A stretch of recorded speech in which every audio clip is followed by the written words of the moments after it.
I'm on though. That's what Xander Okay, hello, folks. I do believe everything is live.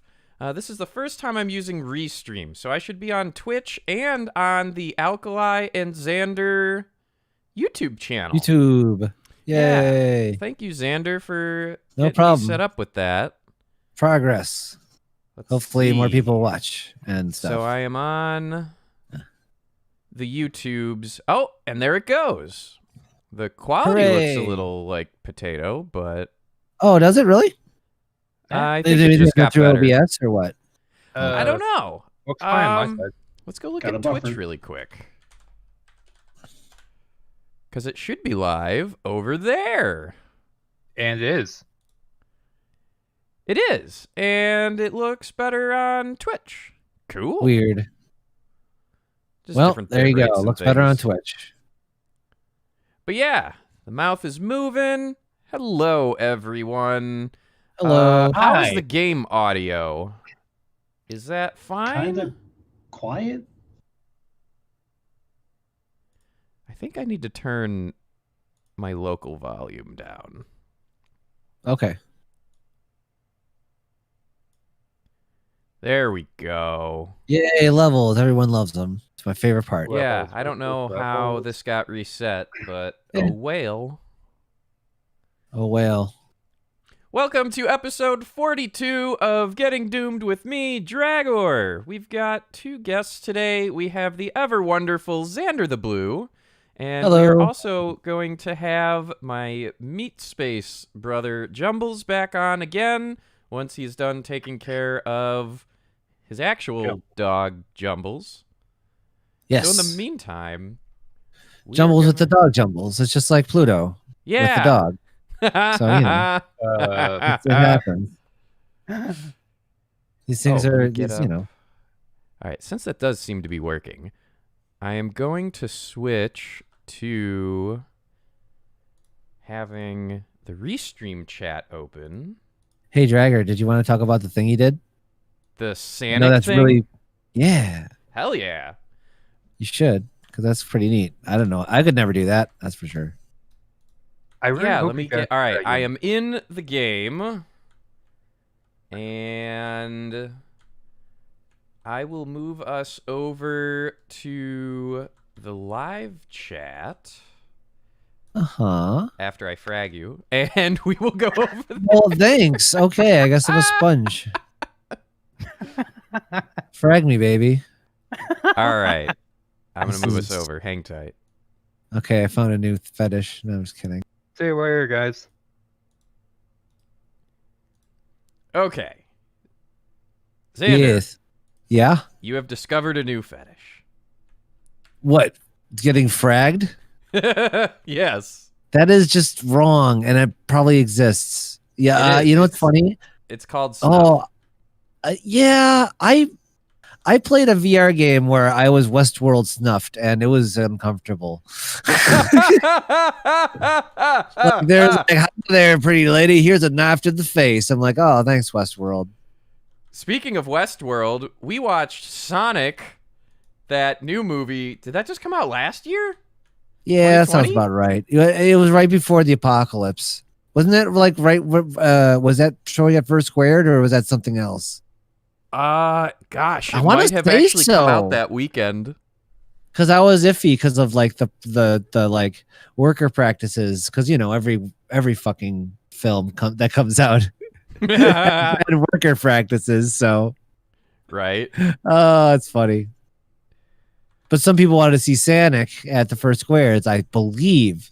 I remember that. I think you are correct. And so I guess I should go into how we watched it, as that might be of interest for future Drag It Show Yes. and other things. Absolutely. So technically the website is still up, but nothing's streaming from it. I made this little website called dragit.dracolair.net as a secret domain because I didn't want it that public yet. But Yeah. it's got this software that I discovered that Fur and I have been testing that essentially is a single stream or channel of Twitch, if you will. Okay. So you can go to that page, and a live stream will happen, and there is a chat box on the page. By default, no registration required. You just go, and whatever we stream shows up, and you can chat with each other.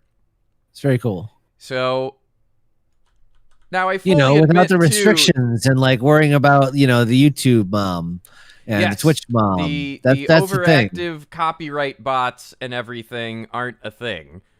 We can because watch the it's Oscars on- or the Super Bowl or fuck Yeah. hell. I don't know. But now, to be clear, what we did last night, we technically should not have done, but did anyway. Yeah. Sonic understands. He's a rebel.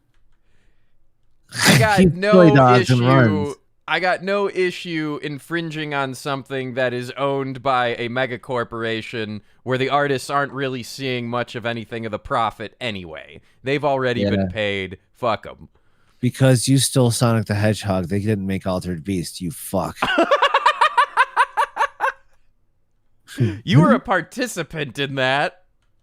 Yeah, I know. I'm just kidding. But, for example, we would never be able to show, do a watch along with a chat on Twitch or YouTube for your Saturday morning cartoon compilations.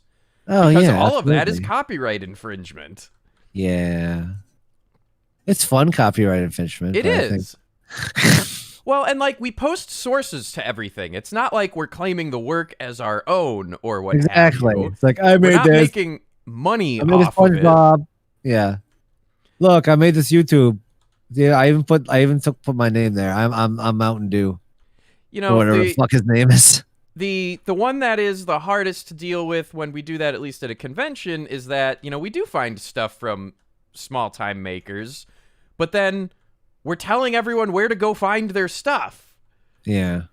We're not taking someone's small-time, hey, you have to pay $5 to get this thing and redistributing it for free. We're not doing that. It's already out there. Yeah, totally. Honestly, it's more because YouTube doesn't give us the ability to put together essentially a playlist of things and talk over it. We'd do that if we could. Oh, of course. But YouTube's only in for YouTube, so I don't care Yes. about you. They don't even, How they would I care give a about you as a shit? product, giving them content, not even. Were we you talking about how monetizing. terrible it is to use Google and go around YouTube and try to find things? Yeah, it's the terrible. worst. It's terrible. It is. But we did an experiment of a Drag It watch along, basically a home version of DST3K for Sonic. Yeah. And it stars I fell someone. asleep. You did, because there were points where it was very boring. Yeah. I missed the climax. I fell asleep through it. But other than that, it was cute. I mean, it was Wow. fine. There was a lot of. The movie was Jim fine. Carrey being Jim Carrey at the most Jim Carrey level. Sometimes that Doing Jim Carrey- hand magic. Jim Carrey did hand magic. That came up. Why did you bring up hand magic? What'd you show me for that? Fucking, I showed you Naruto. I'm like, oh, that motherfucker did Naruto magic with his hands. And you're like, no, he did the thing from the Wizard show. I'm like, they took that shit from Naruto. That's a big thing. Not 'Cause the of Wizard wrestlers. show, the Merlin movie. Yeah. It's like hand magic. And like, that's Naruto. Liars. Naruto should show up. Oh, you motherfucker. The ultimate crossover. BBC bullshit and Naruto. Was that on BBC or something? Bullshit. Isn't it You're on so BBC? mean. Is it on a BBC? I don't know. It's But, probably better than our stuff. well. That's not saying much. Oh my gosh, I dropped a BFG and now someone is chasing me with it. Have But, you we noticed the watched- first place name? What is? Oh, They yeed me rolling. They hating. fuck. It's a good one. It's a good one. Driving dirty. No, what's a yeen pun for that? Ooh, Xander is pressing F to RAR right now. I was. You can tell. You can see me like your raring at animation you? changes and it looks like you're going RAR. Oh, nice. You were trying to run at people, swiping your claw at them. Good. I'm glad they Yeah, I can mean- see my love. it gets obvious at the very least, when you're running up to melee, Oh, you this stop guy's in the corner, shooting he's and you jerking it. start running. Yeah, I Yeah. guess. Well, I mean, that's fun too. You've also got the speedy ghosty trail as well when you do that. Oh, understood. It's very obvious when you want to go raw, Xander. That's It is quad. very, very Well, good. physically obvious. Well, that makes it all the worth it. So, all right, let's do the quick recap of Sanic. The movie's fine. It follows this modern trope of it doesn't matter that the movie that like the source of your adaptation is its own custom, complete, unique world and has nothing to do with Earth or what have you. Yeah, that The was Hollywood wild. movie version's gonna make it about Earth. Ugh, And not a good start. this isn't the Not a good worst start. version of that happening, Then but the it very Westworld much guy made it shows up. boring. And then there's a cop, and it gets worse. Yeah, it's propaganda. Oh, look at cops, aren't they cute? It's Teddy. Cops. Westworld. That's Yeah. right. It was This was a Westworld adaptation. You asked what Michael Crichton did. Michael Crichton gave us Sanic. Westworld? Okay. Wait, what? Teddy from Westworld is the cop. James Did you say- Marsden. Did Michael Crichton work on Westworld? Michael Crichton wrote the book or wrote the movie Westworld No, that I the did not TV know show is that. based on. I did not know that. And then Xander, Okay. on top of it, Jurassic Park literally is Westworld. I It's get the it. I exact get same it. premise. Yeah, I understand. It's like Michael Crichton's whole deal. Technology's scary. Ooh. Yes, Michael Crichton was a actual doctor who really didn't believe in the positives of science. That's kind of what I'm getting now. Like, Sphere, yeah. Jurassic, the What the Time fuck? Crisis. No, not Time Crisis. Shit. That's a What did he game. write? That's a That's a different video game. game. That's a An video game. arcade game. He wrote a time travel movie that book that got adapted into a movie that was also bad. Let's just say Michael Crichton adaptations were hit or miss. We were talking about Queen Latifah? Yeah, I was saying there's a biopic about Queen Latifah, and you both go, wait, Queen Latifah's in this? Yeah. Fuck. But the very end of Sonic is what the whole movie should have been. Because the only time you see Dr. Robotnik anywhere close as you do in the game Yes. is after he's stranded on Mushroom World and he's got the glasses and the giant mustache. If Jim Carrey did that the entire movie and it had Right. nothing to do with Earth, it would have been... or like if Earth had to do with it and in the first 10 minutes you have stranded Yes. Robotnik and then it's a flash forward, great. Yeah, if there was more of that Robotnik, please. If it was more Sonic and less whatever it was we watched, propaganda. Yeah. Hanging out with Sonic and cops. Eating Well, and chili they- dogs, getting in bar fights. Yes. Oh, it was so weird. It was weird. Well, and like, what's the main thing? Everyone wants to hold on. like Jim Don't forget- Carrey. Don't forget that like Sonic is just peeping on people with fun music. Oh, that was the Sonic whole thing. is a furry little pervert that is a voyeur. Mm-hmm. He called the cop just guy can't- Donut Guy. Oh Or Jesus. Lord of Christ. Donuts? Is that what he called it? Yeah, that's probably right. What we're trying to say is a lot of this movie, it wasn't bad, it was just very unremarkable, but to its defense, all of the action scenes were laid out in such a way where you could understand the physical spatial relations of what was going on. Oh yeah. Well, that's You know, nice. We made a joke that it was Transformers, and I'm like, actually no, it's way better than Transformers because I understand the action sequences. Yeah. So there. Well, that's my shitty endorsement for Sonic. You can understand the action. Yeah. Well, like we were talking about last week, is there any like real physicality to the CGI, or is it just color vomit on the screen? It is very well done. It is, all right. if we're using the Ebert star rating system and how everything is relative, if we're going with cartoony animation, even if computer generated, superimposed on top of real world stuff, Who Framed Roger Rabbit is 4 stars. Oh yeah. Well, yeah. I would call this movie like a 2.5 or 3-star movie, insofar as nothing was horrible. Jim Carrey's portrayal was more Jim Carrey than it was Dr. Robotnik, but that works because the character's always portrayed as insane anyway. So if I had never seen a Jim Carrey movie before, I would probably like this movie even more. Right.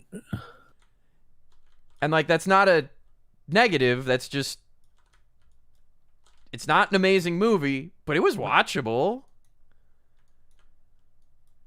Do you have any final thoughts on Sanic? I don't think so. Yeah. It's so I was so disappointed. I don't know. I was like hoping to be wowed by its awesomeness or terribleness. I was just kind of like, kind of cute, and I fell asleep. Oh. And then like Jim Carrey would do a dance, and like, okay, I don't know. I'll watch the sequel when it comes out because everyone's gonna watch it. But I don't know. I just it was fine. Did the movie end up making money? I think I'm sure it it did. did. I bet you it did. Jim Carrey, pretty big studio. People like Sonic. I bet you it made money. I mean, going back and re-CGIing Sonic through the entire movie's got to be expensive. You can put Sonic with Queen Latifah. You can put Sonic with anyone. Well, yeah, that's Sonic true. and Queen Latifah are gonna go solve crimes. That's gonna be the next. Sonic meets Scooby-Doo. Is that going to be the next one? That's kind of be like that spin-off of The Simpsons with in the bayou solving mysteries. Kind of like that. With Big Daddy, yeah. Oh, anyway. Do you have any idea of what the next watch along is going to be? Is it going to be a Saturday morning cartoons? That'd be cool. Because like I'd be down with cons that. aren't happening in person anytime soon, where we really get the most. Like we don't have it for First Squared, for example, because That does serve well for a lot of pop in, pop out because everything's shorter, which is nice. So there's that. You get what I'm saying, right? Everything's like 15 minutes at most.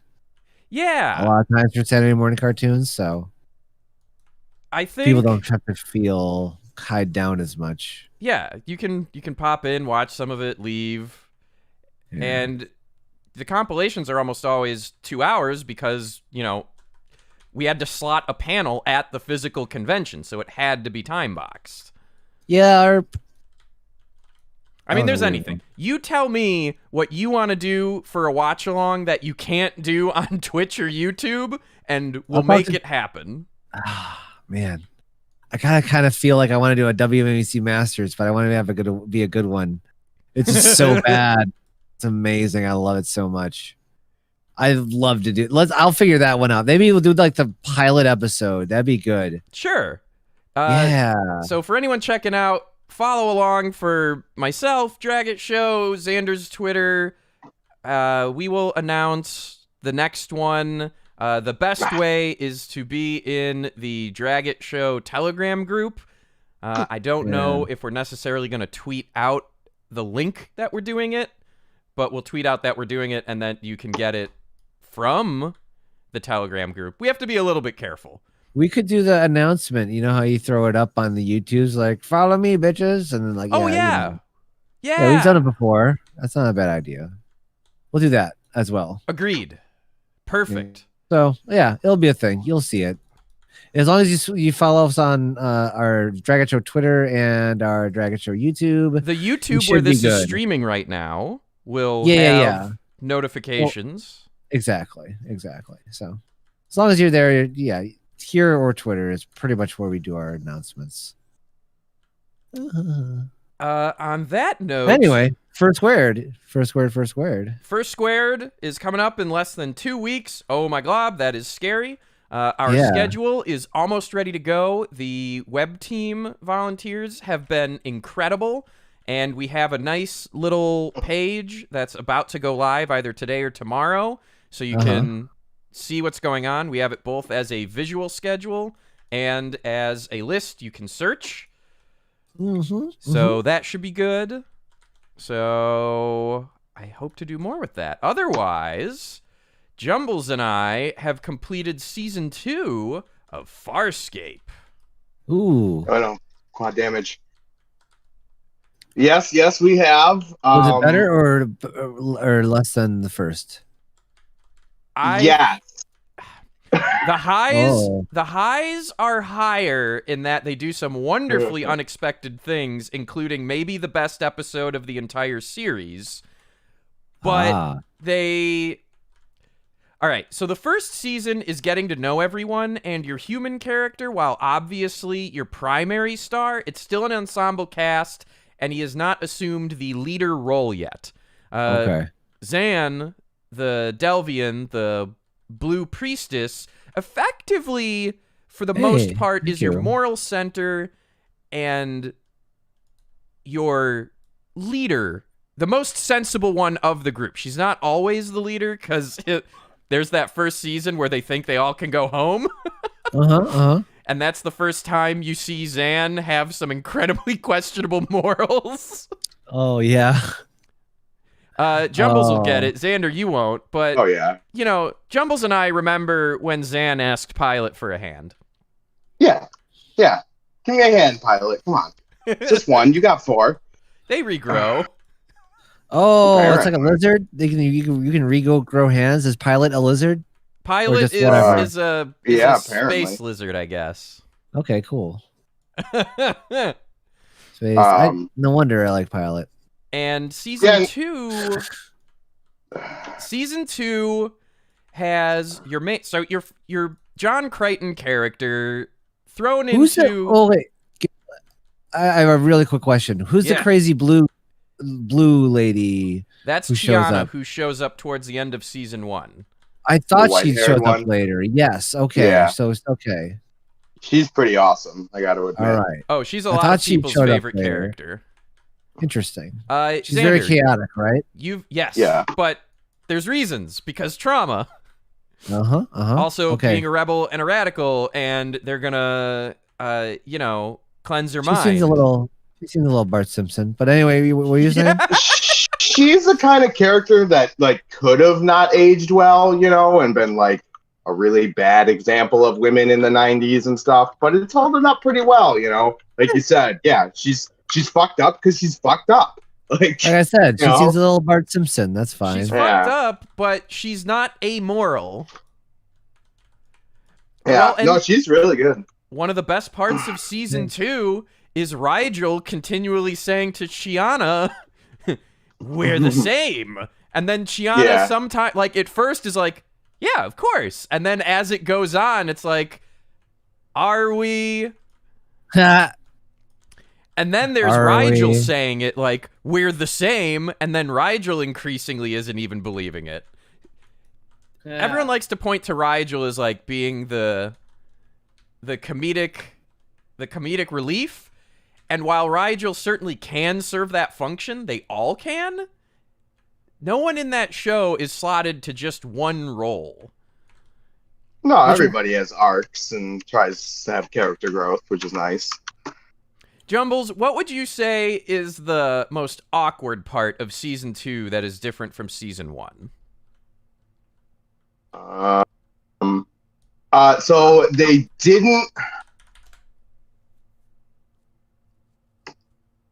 So what I felt was part of it was kind of what I expected. Season 1 happened, and they have to introduce you to all the characters, and it works pretty well. They had their little space Nazi thing in the background, but clearly that didn't do very well because they dropped that pretty quick.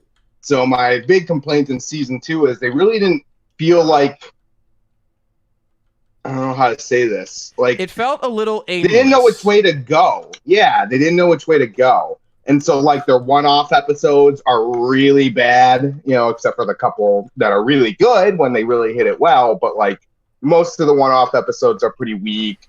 They don't really go anywhere. There's a weak moral, but it doesn't really add to the show otherwise. No, season 2 really got better with the overarching plot.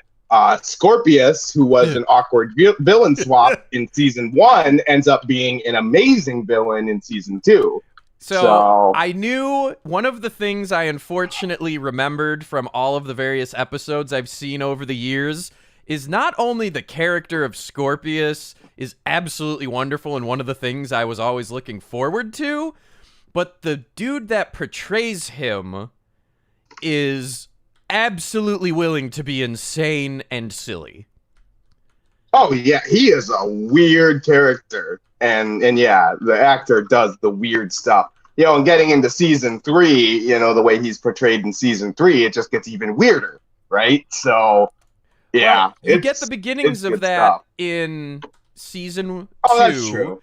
Because the plot point is at the end of season 1, John Crichton ends up in this chair where you can go into each other's minds or something. And it turns out that Scorpius implanted a chip that has a clone of his consciousness and is going to work on John Crichton.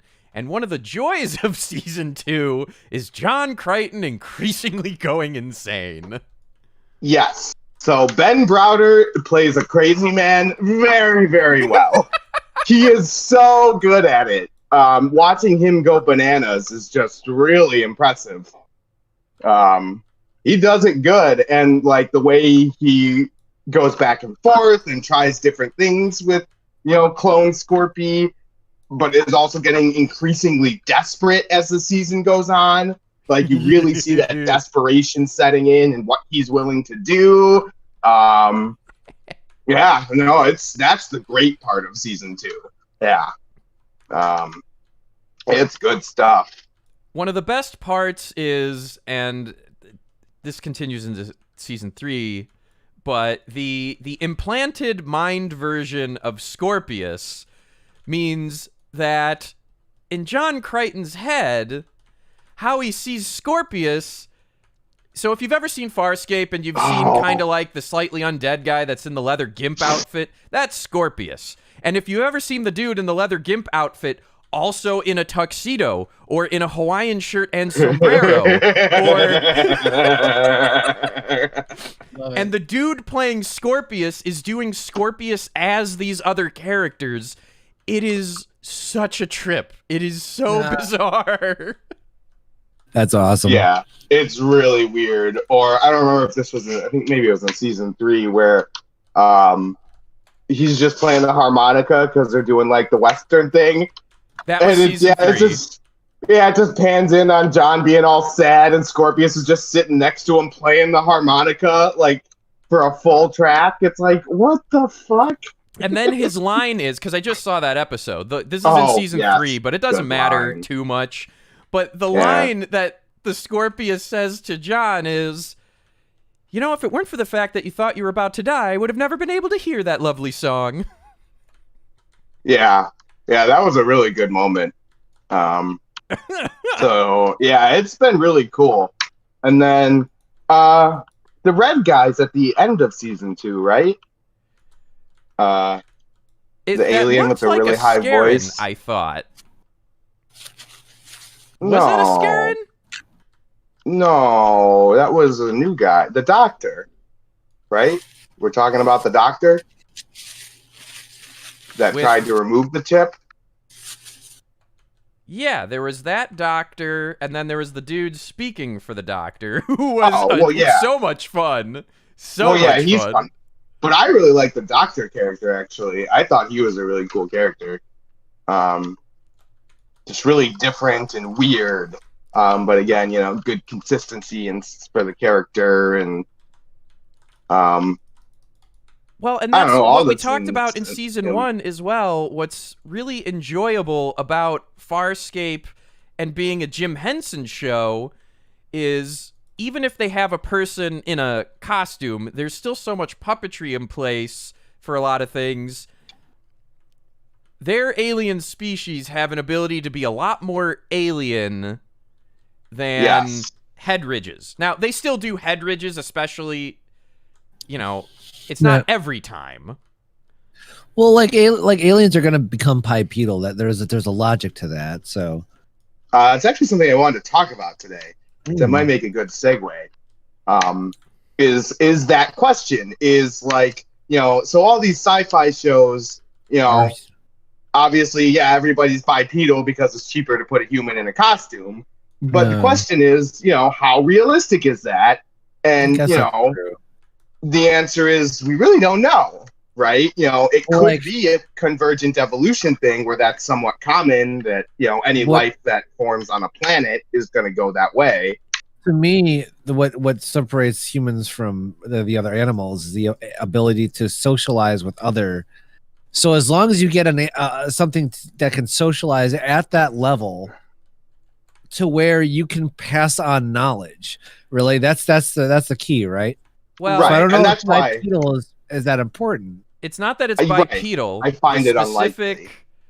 So, all right, there's the language aspect. Can you evolve and communicate and have You also language? need a way to record it. Like otherwise you're just dolphins going. Meh. Well, humans passed on knowledge verbally through repetition and storytelling for much of our existence. That's true. Mhm. It's just less And efficient. Parrots can do it. Dolphins can do it. We're increasingly learning about more species that have their own ways of doing it. So, what's one of the tests? A dolphin goes through what we think is a particularly complex maze, and we witness it in some way, shape, or form communicating to another dolphin verbally, effectively, and then the other one goes through it flawlessly. Yeah. The key separation isn't so much bipedal or even hands, but it's the ability to use tools. Right. Tools and communication are the two big ones. Yeah. Have you both seen the movie Arrival? Not the Charlie Sheen No, The Arrival, I which is haven't. joyous. I haven't. I want to see it. No, just the Charlie Sheen one. Fuck! That is so relevant. It's no secret in that you learn very quickly. It is an amazing movie because it's exactly about that. The aliens are not humanoid. They are not bipedal. They are incredibly otherworldly, including how they communicate.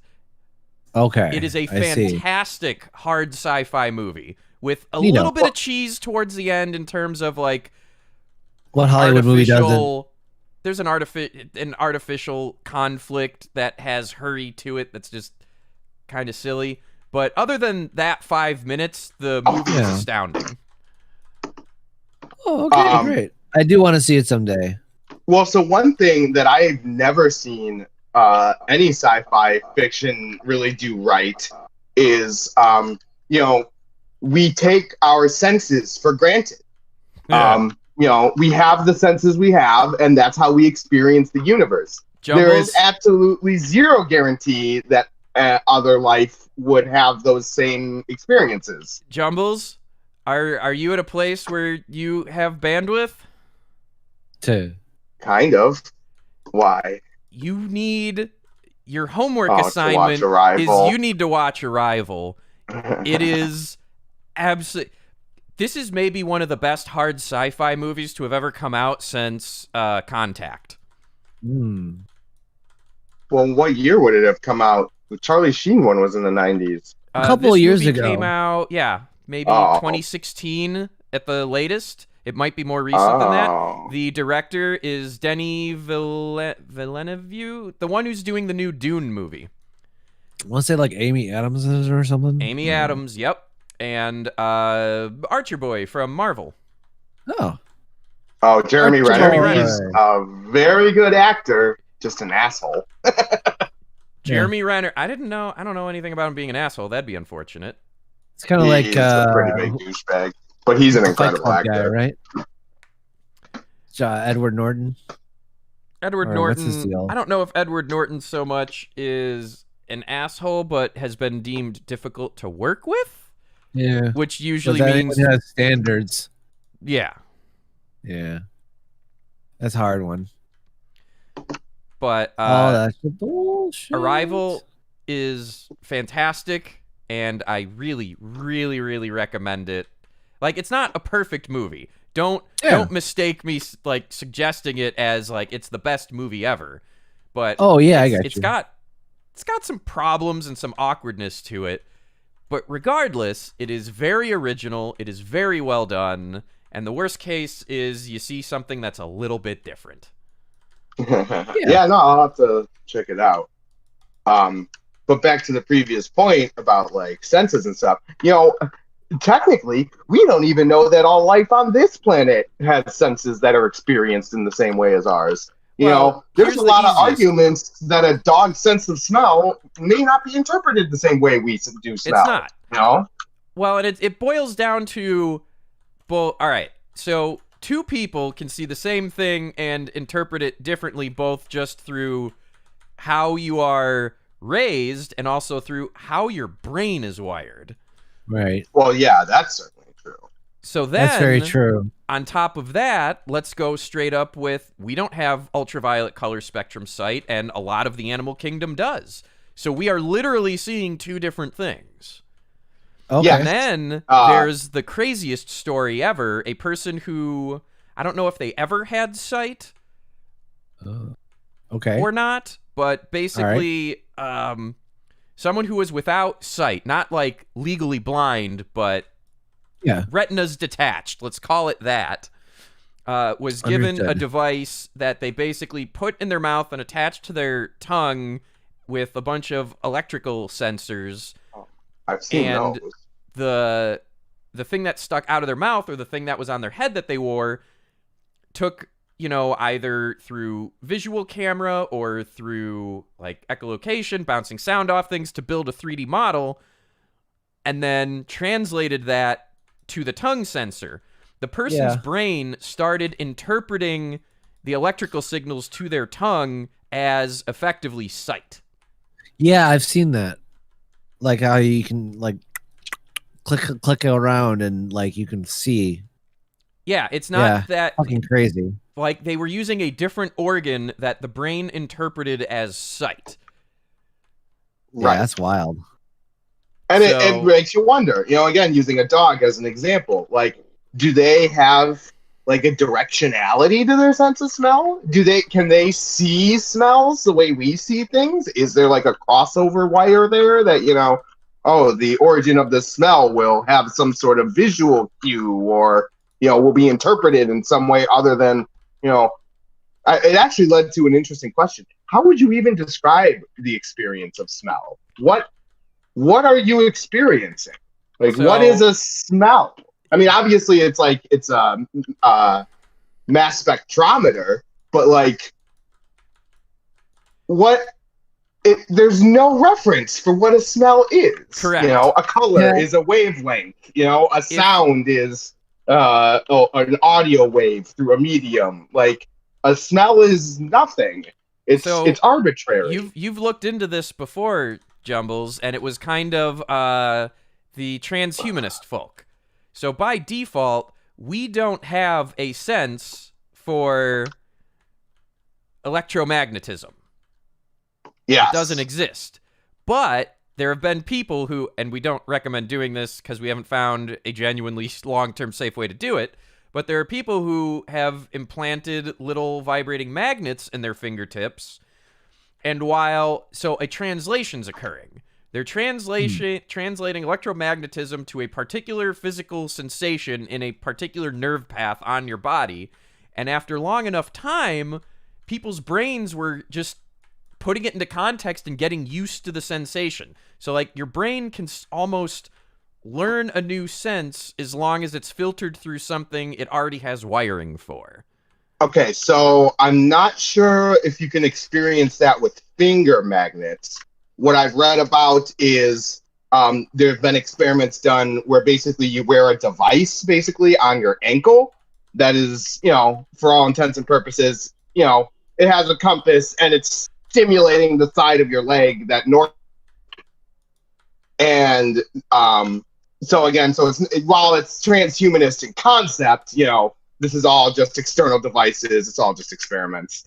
But still, when people wear these devices for a long period of time, yes, they report that it's hard to explain, but they basically grow a new sense that tells them which way they're going, and they don't have to think about it, and they don't even register it necessarily as like the tingly feeling, that it's supposed to be.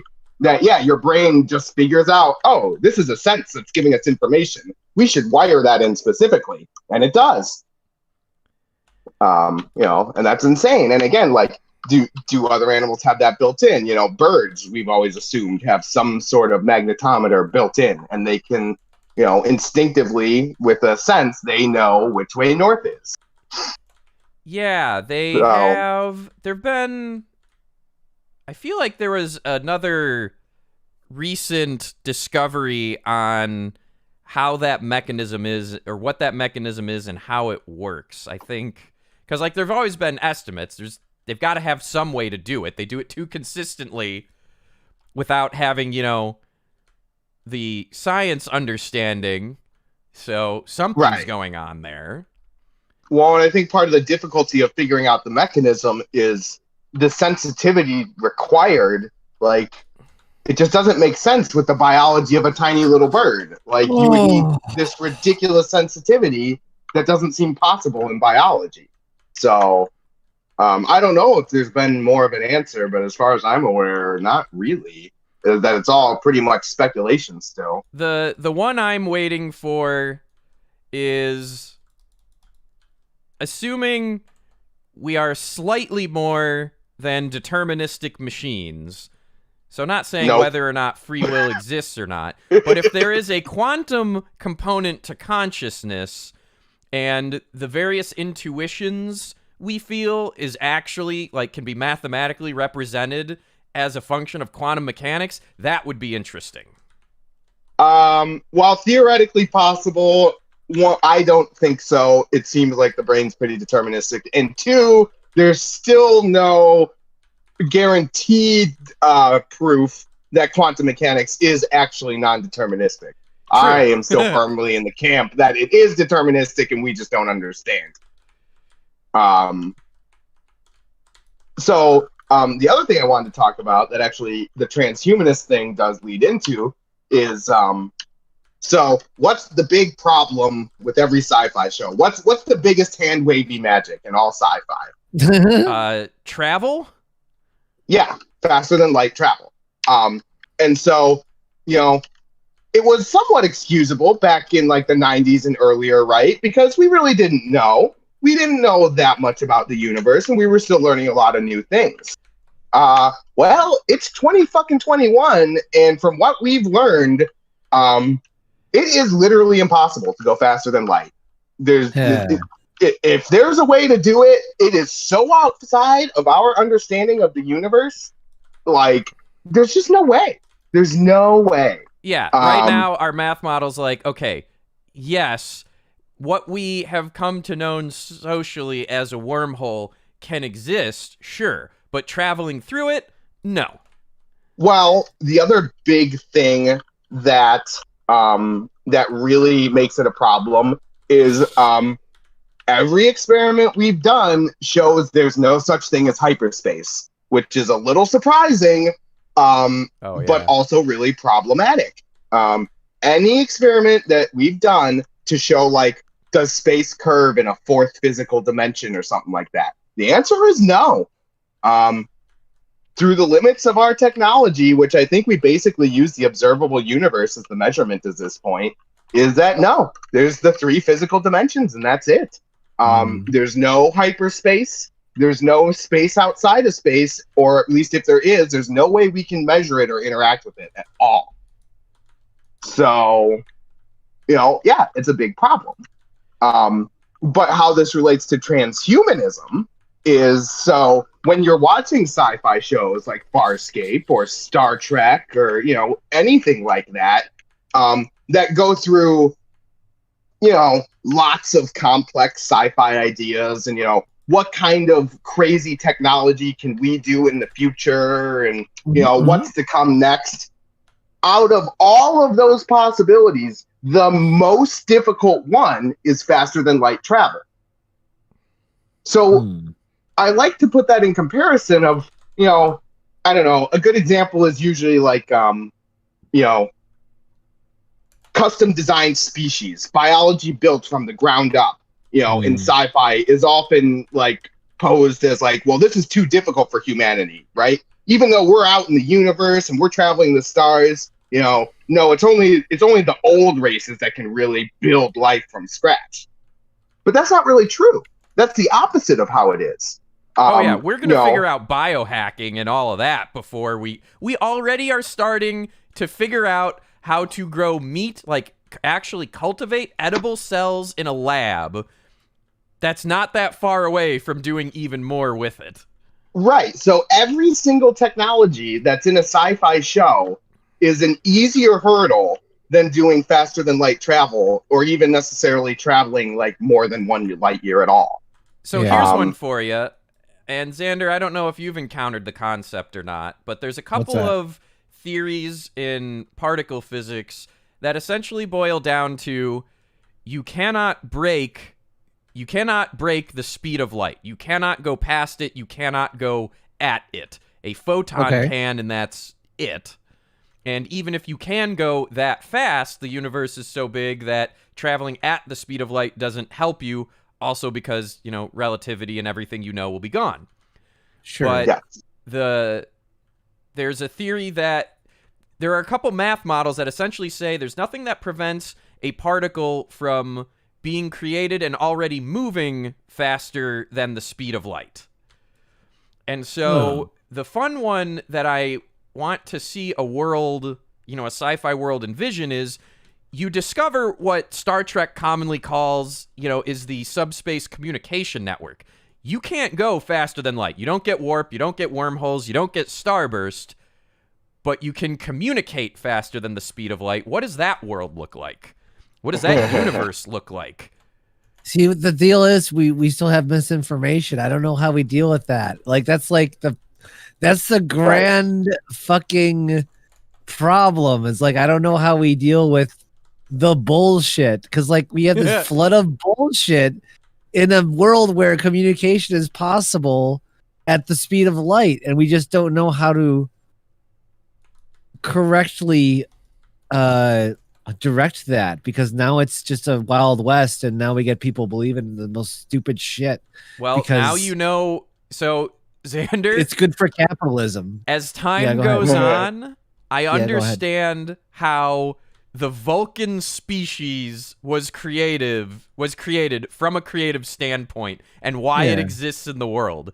The Vulcans are the one possible outcome metaphor to answer what you're describing. Okay. Because in their history, it was all of this emotion, all of this passion, all this disagreement, couldn't even agree on a simple fact. Yeah. And that's what the Vulcan Enlightenment was. Okay. Interesting. Each piece of Star Trek is essentially an answer to especially in Next Gen, take these certain parts of humanity and draw them out and exaggerate them into a future society that is stable and has succeeded. So the Ferengi are, what if there was some form of progressive, quote-unquote, ethical capitalism? That's part of Quark's rant to Cisco in DS9. Quark is like, you humans, what you called capitalism, you all fucked up. I mean, come on. I think Quark is very much a sympathetic character. So, yeah, I think they pretty much try to ethicize it.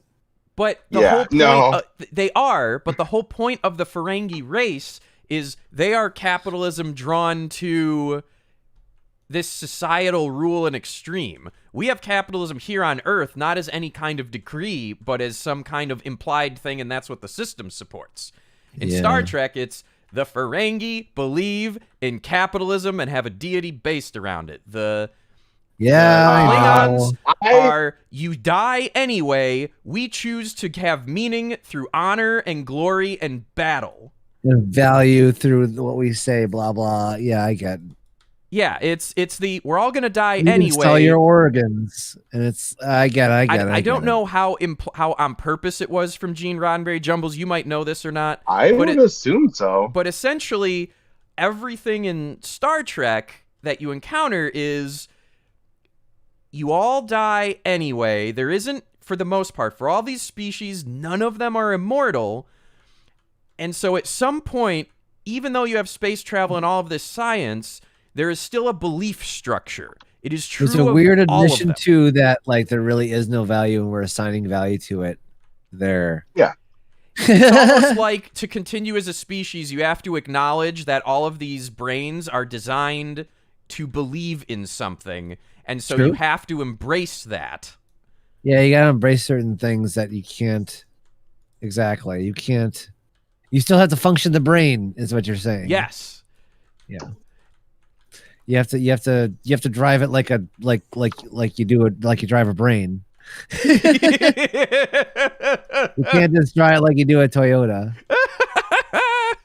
I love I it. mean, basically. But no, you got a point. But yeah, so like what if there is a particle system and a way to devise a device where your bandwidth is near infinite, or at least is the equivalent of infinite compared to what we have today? What if there's a network that you can tap your brain into that is, Check me in. 100-fold the speed Johnny of the Mnemonic. fastest? Yeah. I mean, I again, need a computer. if you're not familiar with the real research on this topic, it's called the singularity. Well, yes. And the guy is named Ray Kurzweil, and he is a fucking crazy man, but he's always been right before. So, Oh boy. Oh gosh, I saw this on Twitter. and or actually, something. again, back to the whole like level of technology difficulty and stuff. This is one I've said for a long time. Any species, humans included, is going to hit the singularity way before we leave our solar system. That's the hope. For us to Oh, go out into yeah. the galaxy, we're going to go out as a computer hive mind. The idea of individuals going out into the galaxy as meat bags doesn't make sense because you'll hit a singularity You all before have you to do see that. her I really have to want to. I've been wanting to see that for so long. and see it. Okay, put it on your list. I should. Well, all right. I gotta either figure Might out if even it's streaming have on that. something I'm already subscribed to, or just go acquire it. I'm just saying I'm bringing up for reasons. I mean, we're at this. Yeah, we're point, talking about AI. You get what? Yeah, you would Yeah. see how it would come up. There was Yeah. I saw it on Twitter or something. There's either a single book or a book series about how, the problems that we have discovered or the questions that we have and how to answer them requires immortality. It requires the singularity.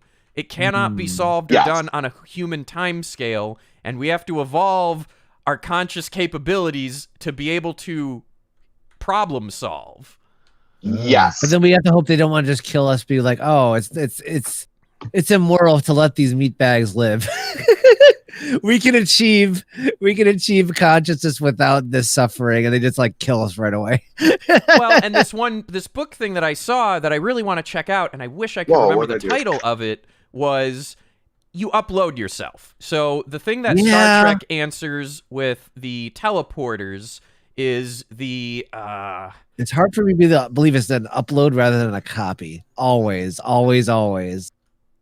And we won't know till we try. But if we, That's really what it that's the thing. is. If it's a copy, then it doesn't matter. Then it's not you. well, if it's it uploaded, is, then it but is it's you. not. It's not. But it is you in that, from the copy's perspective, it is a linear line of consciousness. From your perspective, you still die.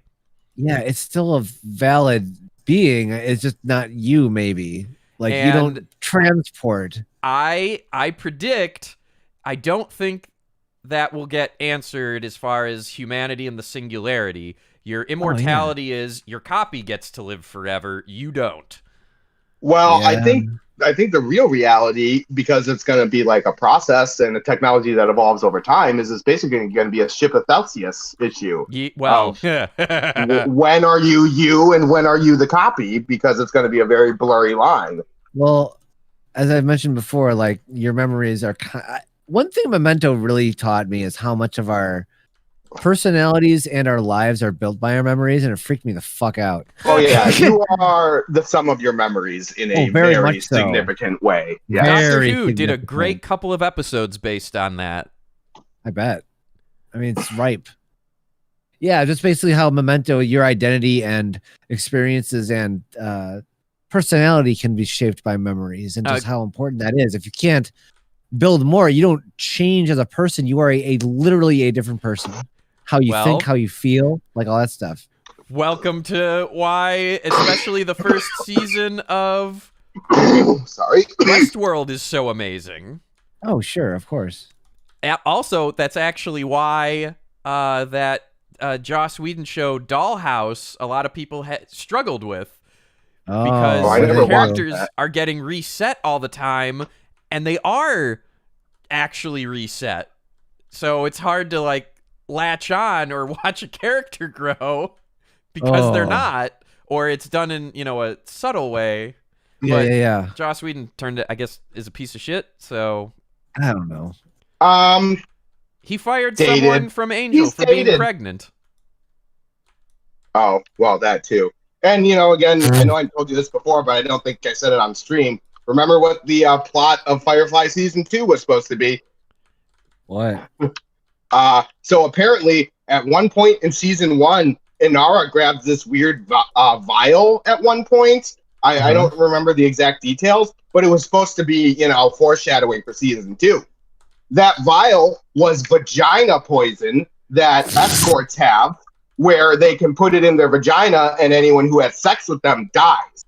And she was supposed to have that and then get captured by Reapers and gang raped. Oh, the Venus guy trap. Whedon. I hate you. That was supposed to be the plot of Season 2, like the main plot. Was that Inara was going to get captured by Reapers, they were going to find her, and when they found her, she was going to be in a room full of dead Reapers after a gang rape. I am so glad that did not happen. Someone told Joss no. Yeah, like when I learned that, I'm like, oh, so maybe it wasn't such a bad thing that Firefly got canceled. Maybe someone knew. And nope. No, apparently you can read the stories about what they were planning for Season 2. I'm and sure. It was part of it. It was part of what are you gonna do? Excuse me? Apparently that was a big part of why it got canceled. Because, and there were stories that Alan Tudyk and Adam Baldwin, they were proposing one-off episodes for their characters that had growth and stuff. And, Whedon was like, no, we got to stick to the plot with the rape. We got to stick to the plot with the rape. Yeah, Wow. So, yeah. No, my masterpiece! Apparently, it was supposed to be a shit show. And, and I've always said that, Joss Whedon did okay with Marvel, but it would have been so much better with someone else. For Phase 1. Yeah, he got lucky. Yeah, that's a way to put it. Are we talking about the first movie? The first Avengers was... Joss Whedon was the head writer for everything through Age of Ultron. I do not not everything. think that's correct. Not head writer of everything. The first thing that actually had success was Iron Man, and that was very much a... No, what I meant to say... the universe. So they put him in charge of Avengers 1, so he was the creative control through Phase 1. That's more what I meant to say. Well, okay. That's fair. It always was Feige, but Feige was very much listening to Joss Whedon. Yeah. Whedon had a lot of input on how Phase 1 went. So and that goes through again Age of Ultron. It was when he finally walked away, and I was like, oh, thank God. Well, we got the old Ultron, right? Yeah, we had James Spader as Ultron, but God, that movie could have been so good. I actually like Age of Ultron more than most people. It has great character development through the whole thing. It's just the things Ultron actually does are really stupid and makes no sense. And, the movie should have been called 3 Days of Ultron, not Age of Ultron. Exactly. Thank you for saying part of the problems I've been having. 3 days of Weekend with Ultron. Weekend at Ultron's. There we go. Yeah. Yeah. But again, I really love the movie because, like, you know, the party scene in the beginning when they go to Hawkeye's house, so many good character development moments. There are good moments. Introduction of in Vision, yeah, a lot of good moments. But yeah, the things Ultron does just make no sense. I'm gonna drop a city on the planet because reasons. Yeah, That's some Marvel shit there. Yeah. Well, and the worst part is, do either of you know what the actual Age of Ultron storyline is? I don't. I mean, it's one of the weirdest ones. Well, yeah, yes, but like the actual event, Age of Ultron, is like Ultron comes back from the future and takes over the world, like legitimately. Well, and I'm glad that didn't happen. Well, I mean, it was really good because, you know, the whole event is, well, I mean, yeah, I guess for the MCU it wouldn't make sense. But, you know, there's the few heroes who are left that are living in an underground and they don't know what to do. And, you know, Ultron's trying to hunt them down kind of thing. And then, you know, again, it's this huge dystopian nightmare for most of it. Eventually, Wolverine says, fuck this, goes to Latveria and finds Dr. Doom's Titan platform and goes back in time to kill Hank Pym. Yeah, that's a little bit too nanners for MCU.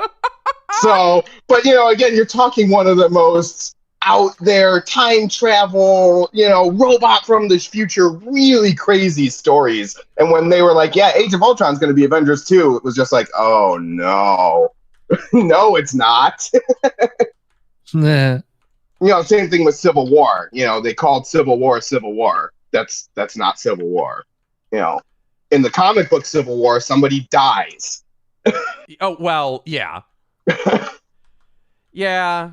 Well, okay, actually, in the comic book Civil War, a hero dies, but it's also started off by a elementary school getting blown up and 500 children being murdered. Yeah, that's also not MCU friendly as we know it. But hey, we'll drop a whole city and kill a bunch of foreign children. That's fine. Yeah, but they're, you know, they're second world citizens, so they don't count as humans.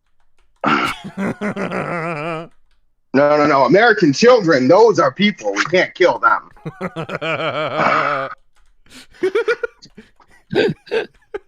Oh.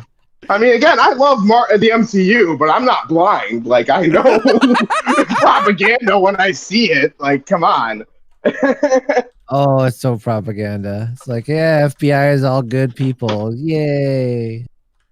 No, and like, you know, Draggor talks a lot about superheroes being inherently fascist. And you don't even mention the big thing to me. I want to see Captain America like fucking clock Edward Snowden with his shield. Well, right, and that's, you know, that's my big problem. These powerful people, and then all they do is protect the existing power structures, right? That's the most fascist thing about it to me, is, okay, you have Captain America, you have Iron Man, you have Hulk, like, you know, these super powerful people, and what are they doing? They're protecting the status quo, which is the billionaire class ruling the world. Yeah, right. Those poor people look like they could use a burrito. Yeah, they could work for it. Yeah, you know. Yeah, totally. You know, it's similar to the joke of Batman. If Batman really wanted to save Gotham, he wouldn't be Batman. He would spend his billions of dollars on social programs. Yeah, he's the only good billionaire because he's fictional. Yeah. I love it. Hey, so, Xander, yes. You were saying? You know,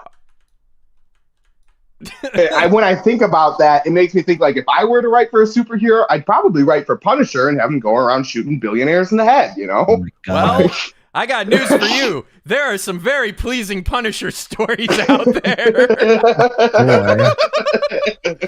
You are not the first to have that thought.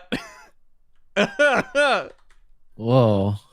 You know, or if we were to do like a Marvel D&D game, you know, maybe it'd be more interesting to have the Avengers be the villains, not in the traditional villain sense, but in the sense we're talking about.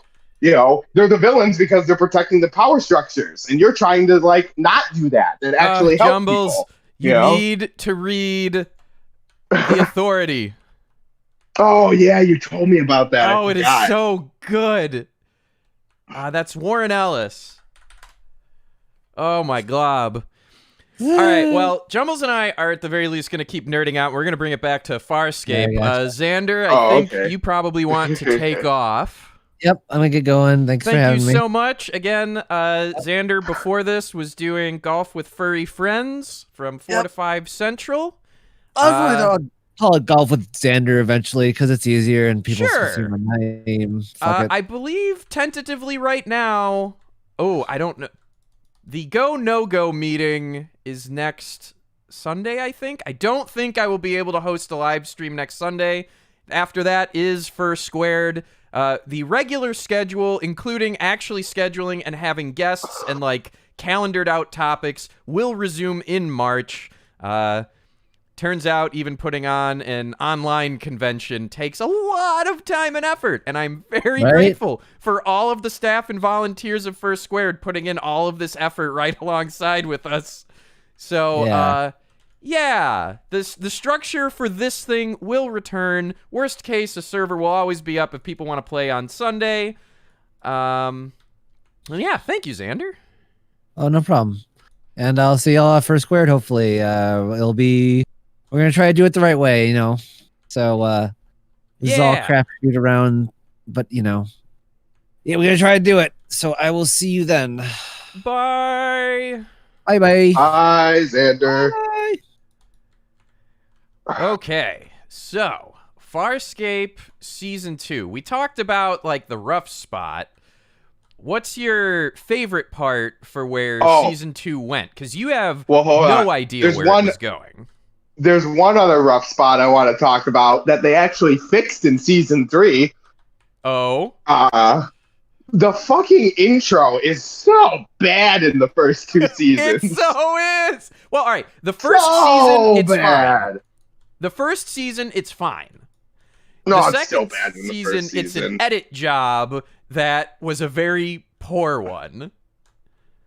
I mean, even the music's bad. Like, the end credits, they just have the music, and it's all, you know, ooga booga chanting and stuff. It's like, it's bad. I like the first season one just for how insane it is. Insane? Is that what I want? I don't know. It's just bad. It sounds sets the tone for the whole show feeling different and alien.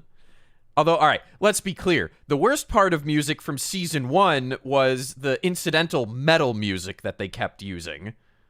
Thankfully, that stopped. I guess I didn't notice.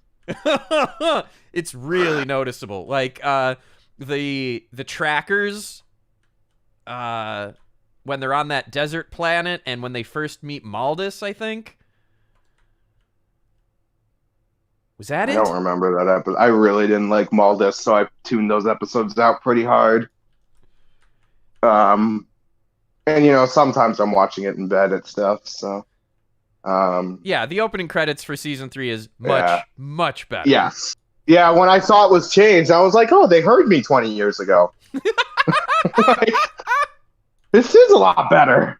And I'm glad they did it. Because yeah, it was rough. So but my favorite thing, I mean, again, would probably, oh god, when they had Crichton in the Scorpius makeup.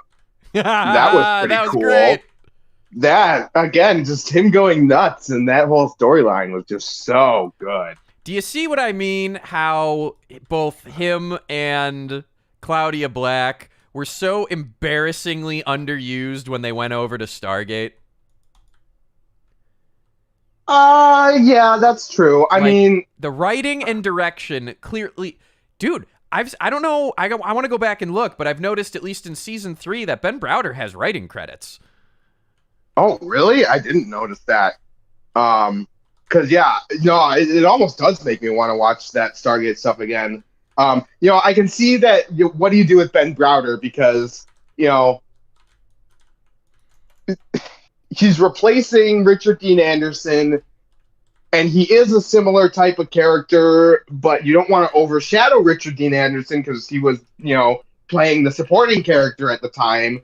So I think there was probably a lot of tension there, right? Of like, how do we define this character without just repeating what we did, without stepping on the legacy of, you know, Richard Dean Anderson and stuff. Hey, guess so what? that I have- understand. I have an answer for you. It's called Bring In Whoever the Fuck You Want. Sam Carter was supposed to take over. That was the logical choice, not bring in another white male lead that's a lot like your last one.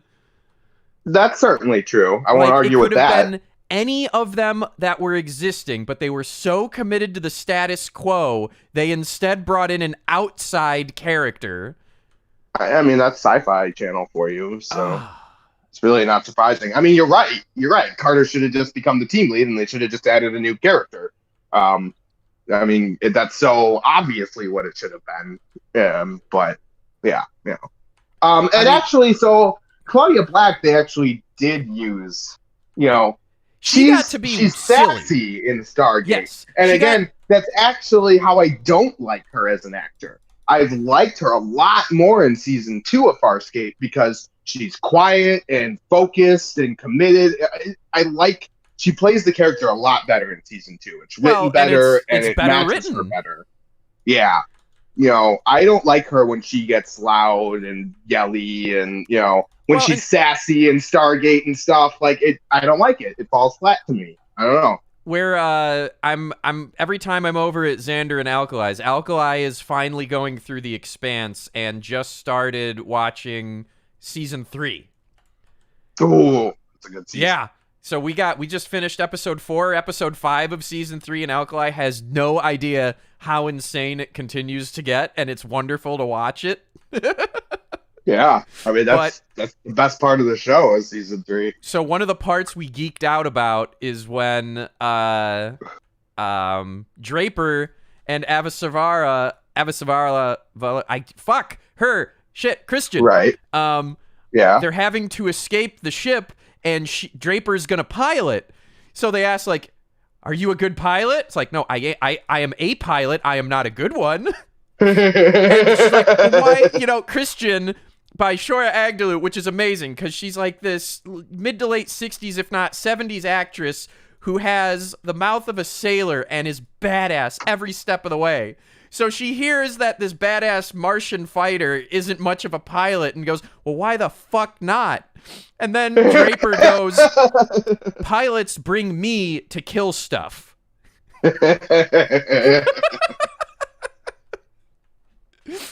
It's so good. It is so good.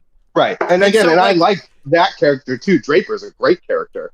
Oh, hell yeah. Again, her issues are it's hard to I assume it's because of the way the books are, it's been hard to keep her inclusive with the rest of the cast. Her issue is she stands out because of the writing, but her character is great. Yeah, and again, it gets better as the show goes on.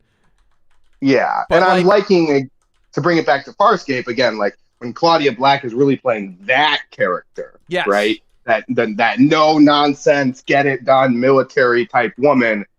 She really does shine. It comes through, and she does a lot better. Yeah, it's unfortunately rare, and we've talked about it before. It's unfortunately rare that you have a sci-fi show with a strong female lead that isn't just a male character that happens to be female. It is a completely original, fully realized character that isn't really tropey in a gendered sense.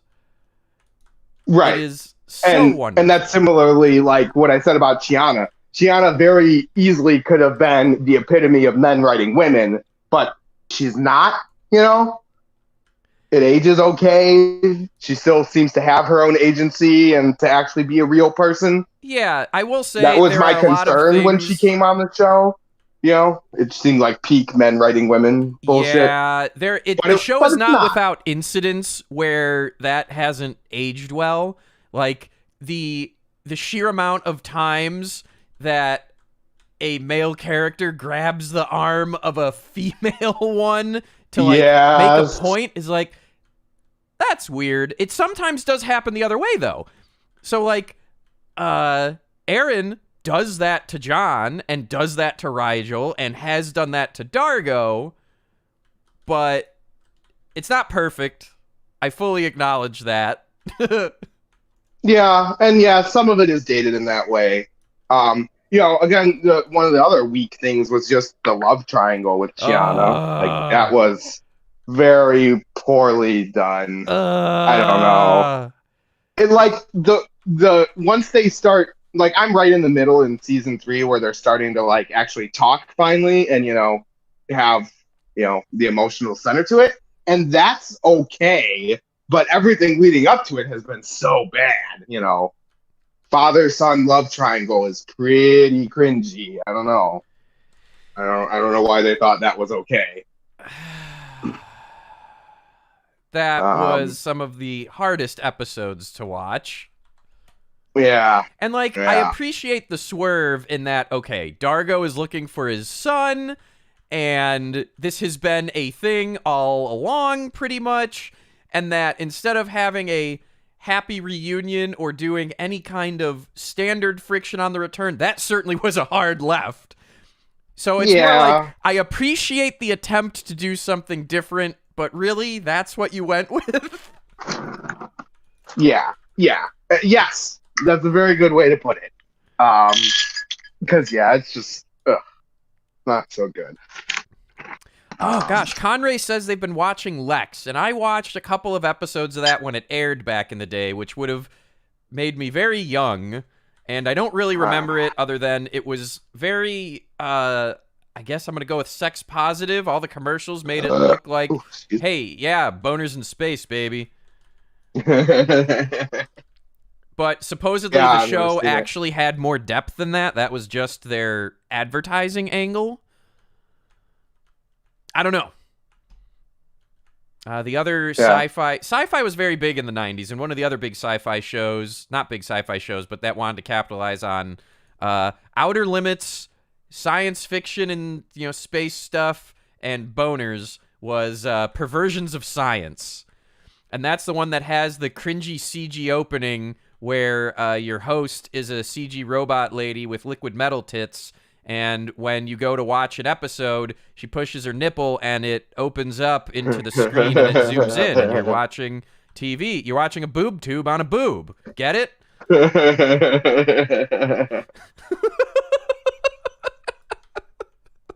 Yeah, that's an accurate description that just came out of me for a show that aired on network TV. Yeah, The Outer Limits was pretty, it was like an off-brand Twilight Zone. Go figure. It was written just like it was, Yeah, the 90s Outer Limits was fun. They tried, that they had some continuity to it was fun, just not well done. Yeah. But, so what? Farscape Season 2, what else? It starts off awkward in terms of they don't know, it felt like they didn't know what to do for their one-off episodes because they knew they were getting to the Scorpius stuff. At least I assume. Yeah. And that was the weakest part of season 2 was the one-offs, except for the episode 5 and 6 or 4 and 5, which were 2 back-to-back spectacular episodes. The body swapping one that had couple of sexist overtones that didn't age well, but those overall are the not worst too parts bad. of that episode. But watching all of the actors be giggly doofuses playing each other, Rigel, Ben Browder being Rigel is wonderful. Yeah. Claudia Black being Ben Browder, teaching Ben Browder as Rigel how to pee.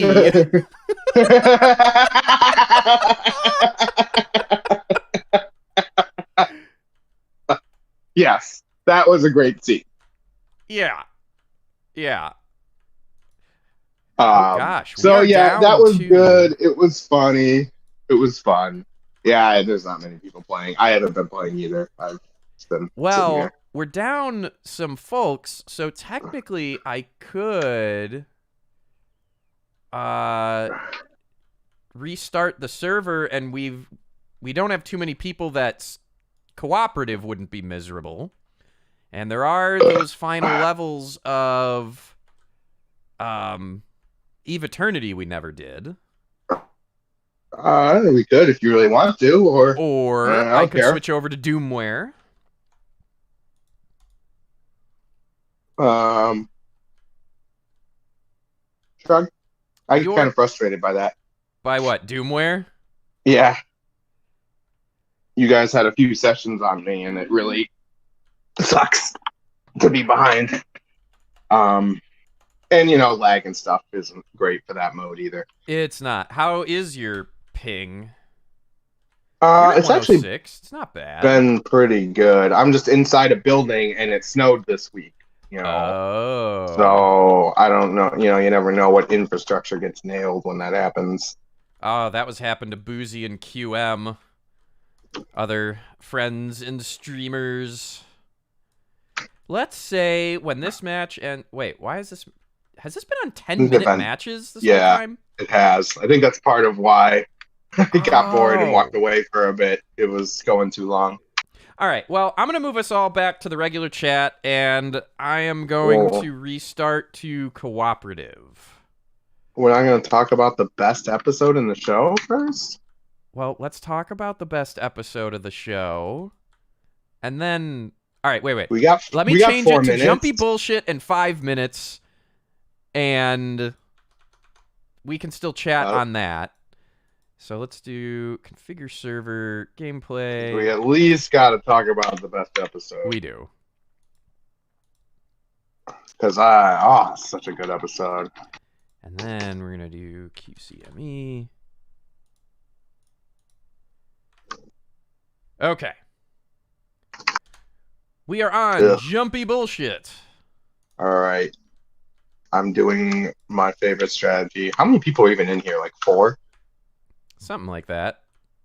I don't know if I should be worried by someone having the name Difficult Moralist. I don't know. We've gotten a couple of pubs, I think, in and out today. I don't mind that, but I've had to ban one of them. Today? Oh, yeah. I didn't even notice. Yeah, it was pointed out to me. Oh my god, I have weapon drop on again. When will I learn? Okay, it's off. I have not gotten a single frag yet. There we go. All right, so Jumbles, give us the premise for the best episode or pair of episodes. No, it's just one, I think. And so yeah, my favorite was basically the history of Moya and Pilot.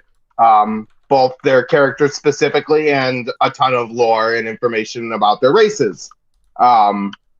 So I don't even remember what the overarching plot was. I was just totally engrossed, in the world building. That we learn.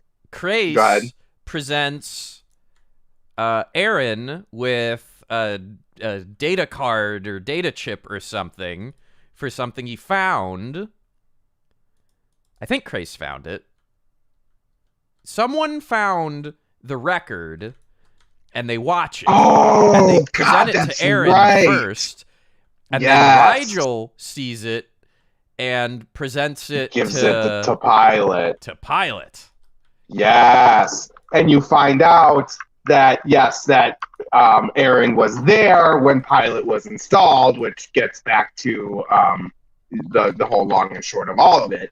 So you find out that Pilot there's a whole race of pilots, which, is implied in the whole show. That's not a surprise.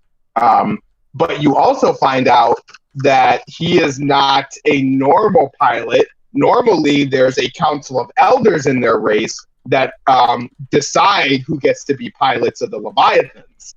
Yes. Kind of like Trill in I was gonna say it's a bit like the Trill. Yeah, but that's how it normally works. This is not Pilot, however. Pilot isn't even old enough to be considered to be an actual pilot of a Leviathan. So what happened is Crace comes to Pilot. Not Crace. It wasn't Crace. Was it Scorpy? Nope, it's the researcher. Or was it just... Oh, okay. Oh, it's the okay. researcher that it turns out Aaron is in some form of relationship with. Well, yeah, that's the less interesting part of the story. Well, I guess that's not think it's true. very important to Aaron's development. You're right. It's because of how that resolves at the end. Right, yes. So someone goes up to pilot while he's a child and not combined with anybody and says, well, we need a pilot for a special project and we can't go through the normal channels. Do you want to do it? And Pilot's original reservation was the existing pilot was, our Farscape pilot didn't want someone else to die, and the peacekeeper scientist is like, yeah, that pilot's gonna die anyway, whether you do this or not. And I'll go basically pressures Pilot into saying yes to the thing, to, the opportunity of a lifetime, maybe. Right. Because there's no guarantee that Pilot's race wouldn't have eventually... High five! There's no guarantee that Pilot wouldn't have eventually been selected anyway. But he says, in that scene that it's his ultimate dream to become a pilot and it's all he wants in life. It also reveals that becoming a pilot shortens Pilot's lifespan by like 75%, which is kind of cool. Yeah. But considering the longevity of a Leviathan, that's still pretty long by our standards. Well, yeah, I think it was like 300 years for the Leviathan, which then Pilot matches because he becomes the Dies pilot. with the Leviathan. Right, yes. Whereas normally they live apparently like over 1,000 years, I'm pretty sure they said. So, just showing that it's a big sacrifice to become a pilot as well, and how badly he wants it. So that all happens, and so they kill the old pilot. It's you learn that Aaron is one of the soldiers that kills the other pilot. Just following orders. Just following orders. Yep, very space Nazi. And helps install the new pilot. It's also revealed that Aaron, just as a soldier that does this kind of shit on the reg, she didn't even realize that she was on the same ship. So she was unaware that Moya was the ship and Pilot was the pilot that she had done all this to until the beginning of the episode, where Draggor mentioned the video. The video is what reveals, oh, you did this to Moya and to Pilot. And she didn't realize, again, that it was the same ship until that happened. So yes, a lot of very good morality around just following orders and how do you atone for that. And, Pilot's feeling all this guilt, someone had to die. Oh, Pilot is artificially grafted to Moya as part of the experiment. He is not naturally combined with her. Yeah. And he has a lot of guilt about that. Well, and so constant pain as well. Yes. Yeah, because of the graft. So a lot of cool stuff of, the guilt of Pilot versus the guilt of Aaron, and how do you go forward? In the end of the episode, since I guess we're all spoiler town anyways, at the end of the episode, Pilot just rips out the artificial link. He's like, no, this is wrong. I was forced to be with Moya, and that's not fair to Moya. I'm ending this now. And he straight up rips out his connection to Moya. And then begins to naturally connect with Moya. Yeah. Following that. So, that's a really cool scene. Well, and it lays a bunch of groundwork for things that are set. Like, it is the basis for so much character development for what comes after, including into season 3, because Krace is bonded with and is piloting Talon, and no one is particularly happy about that. And what's the thing that comes up? Anything that involves Krace, the rest of the crew, especially Crichton, is so inherently distrustful and hates Krace. Like, massively. To the point where, I forget what episode it was. Oh, hi, Jumbles. But, Aaron says to John, it's like, you don't think people can change? Hello, you're talking to someone whose entire life and career was space Nazi. Like, just they're very Krace. blunt.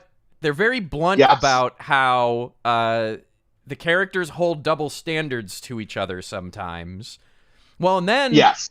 the Well, part and that was- that's, you know, Crace and Aaron, that's just two sides of the same coin. They use Yeah. that all throughout the season of, you know, why, yeah, the double standard of why is it because Aaron's a girl that we can give her a second chance, but Crace doesn't?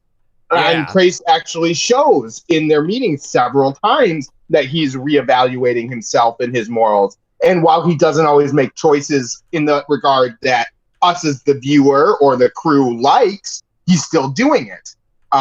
One of my favorite scenes in the entire season was when they asked Crace to help them, and Crace is like, oh, so I can use Talon to commit violence when it's helping you, but if it's anything else, then you complain. Yeah, that was And so that's good. one of my favorite lines in the show. Yeah, because he straight up called them out.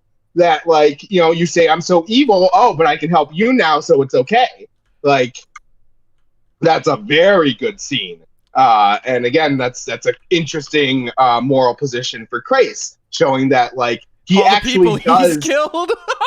Well, right, and he kind of takes to heart some of the things they say to him in the beginning of the season, and he really is reevaluating, but in a different way of, like, he's a man with power. He's a man with power that was used to using that power, you know, to be a Nazi and to be part of a power structure, but he is no longer that. But he still has all this power, and he's still okay using it. Like, he understands power, and he understands what he can do with it. So seeing him make those choices is really interesting. That he does often hold back because he knows to only use power when it's appropriate. It's just what he feels is appropriate isn't always what, you know, we as the viewer would think is appropriate. So I really, really like that about Crace in the second season. Yeah.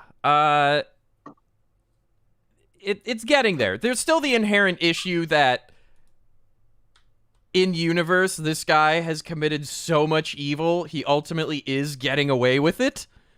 Like, I don't remember how much his redemption arc continues to, you know, make up for it. You can't, but to at least in the universe dedicate to a good cause. All right, yes, he's taking care of Talon and is keeping them out of Peacekeeper hands. That is a good thing, but, like, he still basically got to walk away. Yes. Well, but again, I think that's kind of part of what makes his character interesting. Is that, again, like, he doesn't necessarily have interest in atoning, but he does have interest in being different going forward. And, you know, well, and as far as it's selfish that he wants to survive, he has to be different. Yeah. So, like, he can be an ally. He's not chaotic evil anymore, but he's not good. Like, it's still all ultimately based out of survival, and he cares about Talon because he's also bonded with Talon, so it's still, in a roundabout way, always about his survival. Yeah, I mean, that's definitely part of it, and that's definitely something, you know, that's a key trait of fascists, right? They always care a lot about their own survival. So, but it's interesting watching his character going from, you know, basically being presented as a just following orders drone to being, you know, an actualized individual, but just because he's an actualized individual doesn't mean he's a good person. Well, and he was never a drone. I think that's part of the key difference between him and Aaron is he was the one that was giving a shit ton of orders. Well, you know, right. He wasn't at the top, but he was a top person, and there is a difference with that. And I think that's in part why the writers, you know, all of those characters, essentially except for Aaron, were tortured by him or had direct negative consequences done by him, whereas Aaron didn't do anything directly to them until this episode's revelation about Moya and Pilot. Yes, that's true. And that's, I think, the key piece of one of my favorite things about Rigel. Rigel can still be a selfish little shit, but what's one of the things that he takes very, very seriously? If you have enacted torture and imprisonment on someone, he hates you, and he has a justice boner for rectifying that. You know, they accused him of turning that into Pilot and Moya to, you know, get her kicked off the ship, and he's all like, how dare you? I turned it in because it's the right thing to do, and he was right. yes, that's true. Well, and I also like, you know, when they are dealing with a villain, you know, or someone of questionable morality or whatever, you know, Rigel will be like, well, let's just fucking kill him. You know? How about that? You know? and, you know, sometimes that's an option worth considering, you know, when you're in that kind of situation. Yeah. So, you know, I can't think of any off the top of my head, but there had to be an episode where he ended up being right, where if they had listened to him and just killed the fucker, it wouldn't have gotten worse the way it did. In a way, he was like that when, I don't think it was Peacekeepers. I think it was the Salvager pirate people were aboard, and they were playing that chess game. He wanted to just fucking kill him. They wanted to learn the location of something or what have you. And then he intentionally loses the chess game, but he makes it... He has to play dumb so it's not obvious that he's playing dumb. That was a wonderful moment that Rigel is more than meets the eye. Yeah. So... Any other parting season 2 before you poop a Minotaur on me? Gotcha. You shot first. I'm Greedo. Yeah. No, the answer is no. I'm Han Solo. I don't think it was in Doom. I think it was in something else we were playing. We saw someone with the name Alderaan shot first. Yes! That's a good one. That's a good one. So, no, I guess that's a good place to end it. You know, we talked about a lot of the best episodes and a lot of the really good character growth. And, yeah, you know, it's like I said last week, I was hoping, you know, in season 2, they'd fix up some of the characters, you know, and do some rewrites, and they did, you know, and for the most part, they were really good. So, yeah, there was a lot of good stuff, you know. And season 3 continues to take things in a pretty good direction. Yeah, I mean, basically, it's more along the same velocity. They took what worked in season 2, and they just keep running with it. At least from what I've seen. So, pretty cool on all that. Well, so, I'm going to move us I all... suppose it's time. I think it is time to move us all over to the other chat. So let me do that, and then we can at least figure out how we want to finish out. So here we go. All right, 20 minutes. Hello, everyone. Hey. So We're back. We're back. A dinosaur story.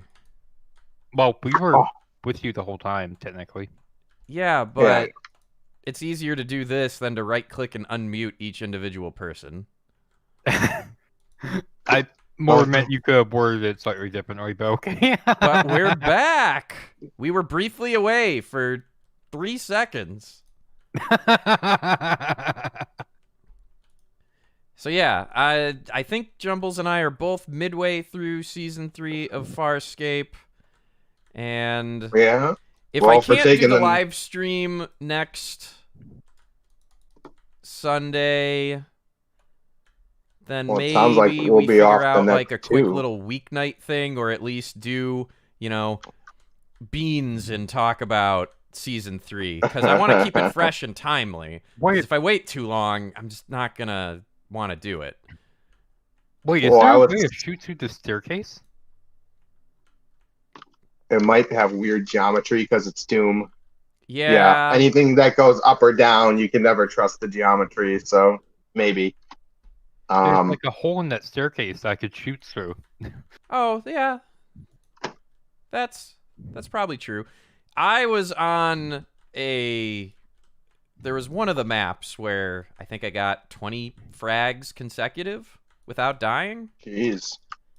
I don't know. I stopped thinking about it. We were talking about Farscape, and my eyes weren't even registering what was happening on the screen. I was in pure autopilot of frag, frag, frag, frag, frag. Oh, and then the guy accused you of being an aimbot.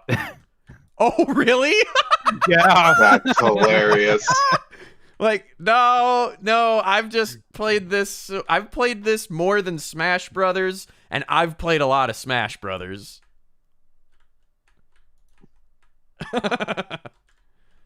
Yeah. I am afraid of Draggor when it's Instagib. He's put a lot of hours into it. Yeah. My closest claim to fame, outside of not being old enough to join a tournament because I forgot to lie about my age because I was 12. In college, there was someone there who played Quake 3 regularly, like either in a friend group or in a clan competitively with Fatality. And if you don't know Fatality, like, that guy was so good at first-person shooters, had his own branded video cards, gamer gear, still might, is one of the best to have ever lived. And so this guy played and, like, could be competitive against Fatality. And he was in our little Quake 3 Instagib tournament we were having.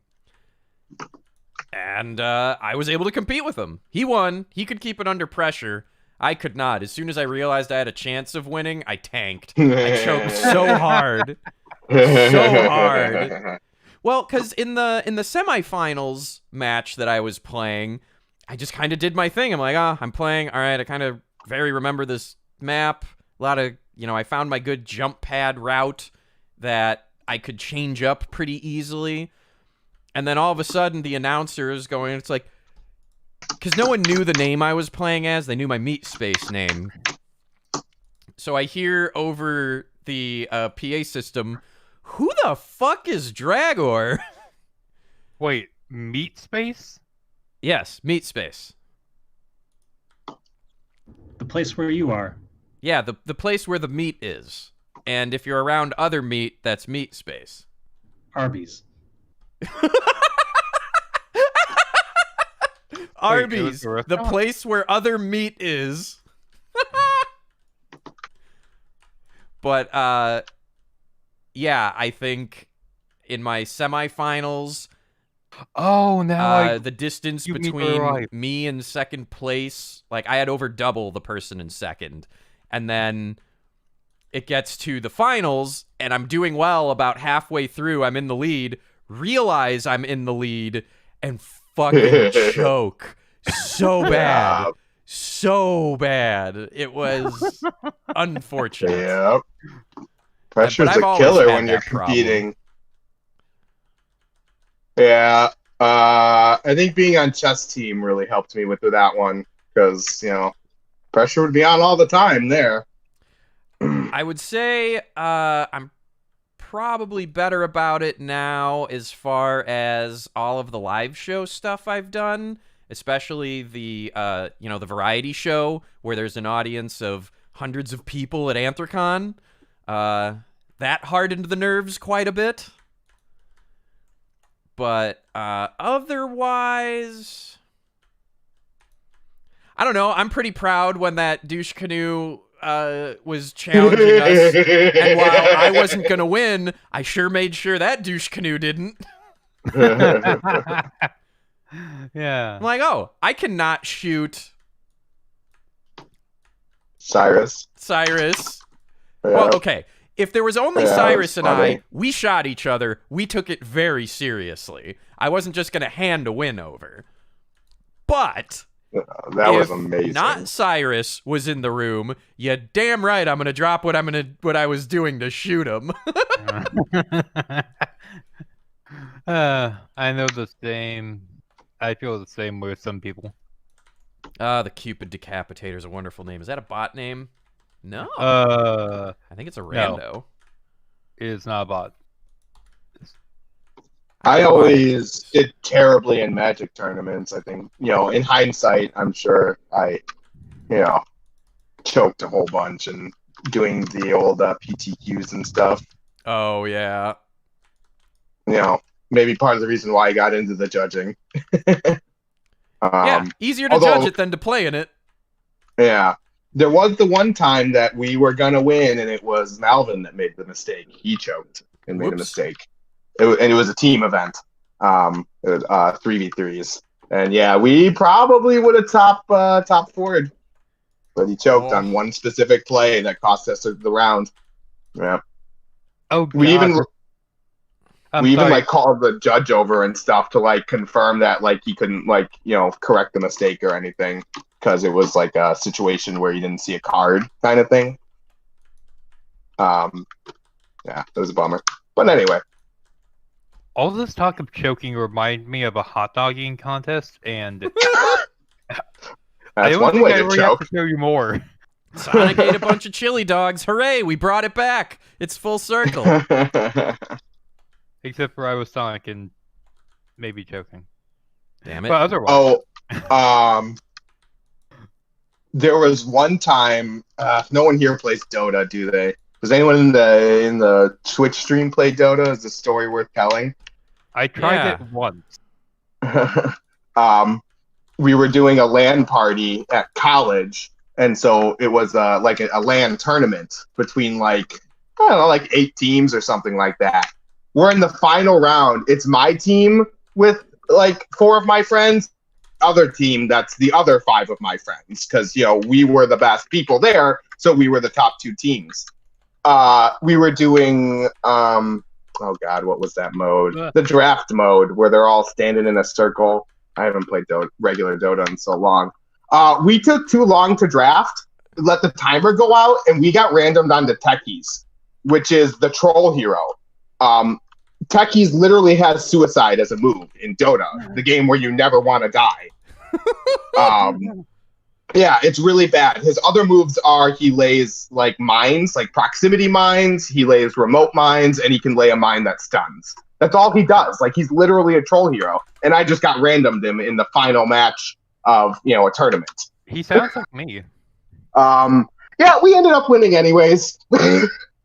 Nice. I was like, well, somebody's got to play him. I'm going to play him. We ended up, by luck, having a combo. We had another hero that Siren. Siren's ult is she puts everybody to sleep in a big AoE around her. So we would start a team fight.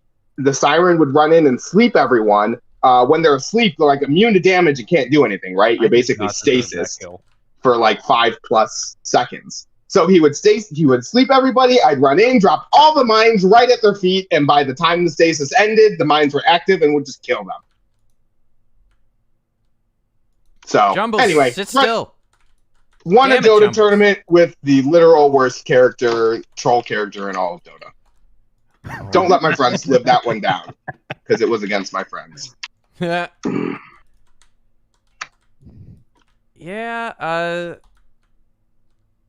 maybe I'll end up doing some kind of Doom tournament thing again at some point, but Yeah.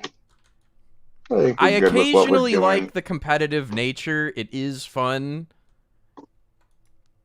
I mean, the problem is, since we're a community based on something other than the game, I know the skill disparity is too high. It's just the reality of it.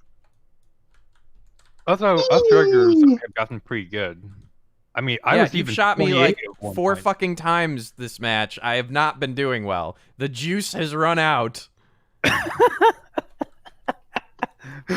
Oh crap! I walked up. Yeah, I mean, I've always been terrible at Instagib. It's never been my favorite mode. I'm more of a fan of Rockets. I do enjoy Rockets and Rails. Oh, that Whoop. the first thing my brain went to was not a weapon. No, yeah. No, I don't know. I think I actually, I think I have the skill to use a rocket launcher slightly better than average. When I'm usually worse than average at shooter skills. But like, I know how to shoot rockets at people's feet and shit. People don't always know how to do that. Yeah, rocket juggling. Sorry. Yeah. I play the same way that I played Soldier in Team Fortress 2. Sorry for cutting you off. I'm terrible at knowing when to speak. I'm terrible. Oh yeah, No, it's all Instagib right. immediately fries the Minotaur. Yeah, I haven't changed characters. Yeah, see, like I don't play Team Fortress 2 or anything like that because like I'm just too bad at it, and I don't want to get better at it. Yeah, there's no, I'm good with a shooter like this. You just have your guns, you respawn, that's it. Free for all. Any shooter more complicated than that, I'm just terrible at. Sorry that I keep cutting people off. Like I said, I'm really bad. All right, man. Fuck. Just the three of us. It's all right. I thought Hate was here. There's Headfoxing in Chaos. Well, but they're being quiet. It's true. Can't interrupt Chaos, someone. were you who able to isn't play speaking. golf on Xander's stream earlier or no? I didn't see any stream per se. I just downloaded it and played like an online match and 2 or 3 offline to get a feel for it. Yeah, Xander does golfing as a lead-in to Doom. So while like Xander does guests and it's not open chat, it's up to 12 people per game and it's not usually filled. It wasn't that it was filled, it was that Xander forgot to actually start the stream for 20 minutes. Well, okay. That is on brand. Sorry, Xander.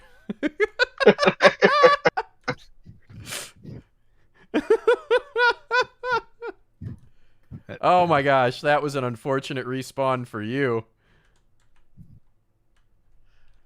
Actually, it might have been more like 15, but even still. But yeah, golf with friends is something we do here and there. It's a great one to... I mean, it's made by the people that make Worms, so it's buggy and it's hilarious. Yeah. It is buggy. Okay, that makes me feel a little bit clones, better. go away. Last time I played, my ball went out of bounds but didn't get reset.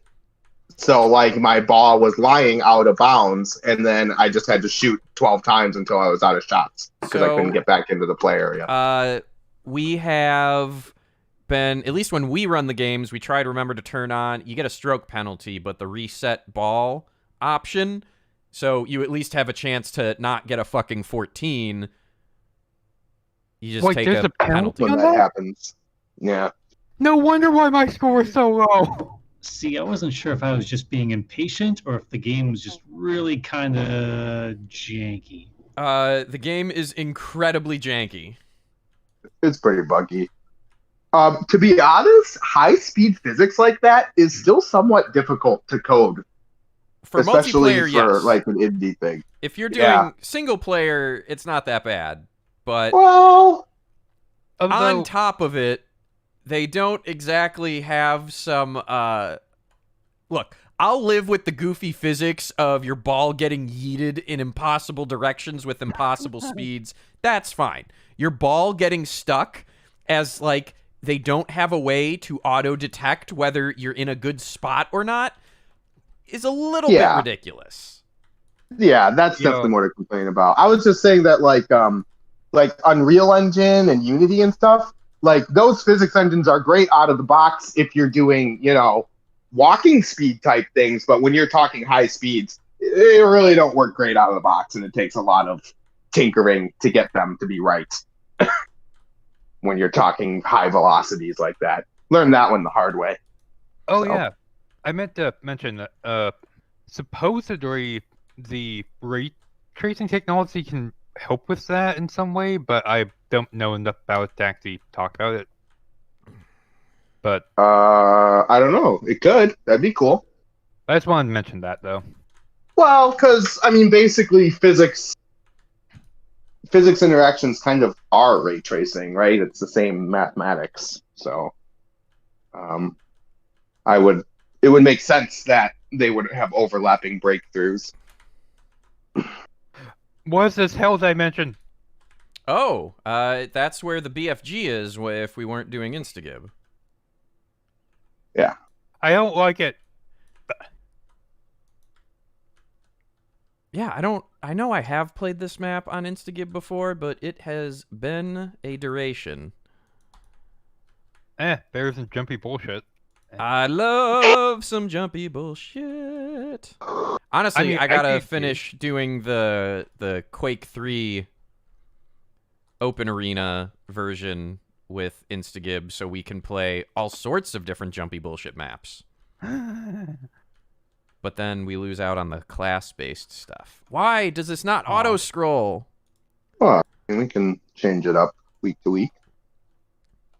Yeah, I've got the Generations Arena, which is your class based on your shooter game. So you're either the Wolfenstein character or the Doom or Quake 1 or Quake 2 or Quake 3 characters. Oh, yeah, you talked about that. So I did prove that it works. I ran it locally. I got to write up the instructions and, run the server and, do the actual test of people connecting to it. Because then, on top of that, what map packs do I want? I haven't gone browsing. The Quake 3 built-ins are great, and those will be different enough outside of the ones that are already in Quake Champions Doom Edition. But we'll get to play the originals, the Quake 3 originals. Well, yeah, I mean, it'd probably be more interesting just to do the default at first, just to see the inspirations. And then I'm sure there's, plenty of map packs going the other way where you're getting Doom levels in Quake, right? Yeah. Well, there've always, each new game at some point brings over older levels. Right. Okay, I have to mention this. I love how the new randoms are so confused when I deploy my crones because they all start watching them like they're real people. Yeah, I think we have some people that have never played this before. Well, we might be getting bots. How are your bots set up? We are not getting bots currently. Oh, I guess right. You would know by ping. There's a bot icon next to it when you press and hold / if they exist. Oh, there's is that there? little orange icon. Yeah. And the ping I is never zero. noticed that. What dog? Want more food? Did you just say, I don't know, I'm just a dog? No, I was talking to Jumbles. Oh, the actual Looking dog. at me. Yeah. I think when we're done here, I'm going to go to Fred Meyer and get some catnip for the kitty I'm staying with. Oh, kitty pot. Give that kitty a drug problem. Apparently, as far as the owner knows, she's never had catnip. So I do think we're going to end on that because it is 7 right on the nose. Get there your you cat's go. catnip. Let your cats party it up. Yeah, Slinky, you want to get high as fuck? Yeah. So yeah. Thank you to Xander for letting me try streaming to the Alkali and Xander YouTube channel direct for this one. I've had the composite chat going. I had some issues where I didn't realize it wasn't scrolling, so I apologize for not really addressing the chat that much. I thought it was just quiet for most of today. So I will figure out a way to work with that in the future. But I think I'm going to stream to both from here on out until Alkali and Xander tell me to stop. My guest was Xander earlier to talk a little bit about Sanic, and it has been Jumbles again. We just talked about Season 2 of Farscape. In some way, shape, or form, over the next couple of weeks, there will be a round 3 for talking about Season 3, and then either we'll do Season 4 and the end in one go, or we'll do the Peacekeeper Wars and an overall recap as a separate thing. We'll figure it out as we get there. Any final words, Jumbles?